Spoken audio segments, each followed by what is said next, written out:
যে কোনো পুরপিতার কাজ হচ্ছে পরিষেবা দেওয়া, নাগরিক পরিষেবা দেওয়া, উন্নত মানের আধুনিক নাগরিক পরিষেবা পাওয়ার অধিকার কলকাতাবাসীর আছে।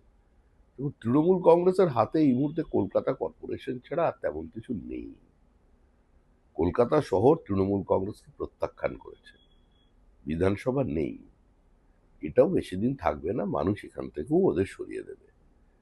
তাই এই সমস্ত আন্দোলন পরে করবেন, আগে একটু যাতে মানুষ পরিষেবা পায়, জঞ্জাল মুক্ত করবার প্রচেষ্টা করে যান। যাবার আগে কিছু তো ভালো কাজ করে যান। এতদিন লুট চলেছিল, এবার একটু ভালো কাজ করলে একটু প্রায়শ্চিত্ত হলেও হতে পারে, সেটা করুন, কাজে দেবে।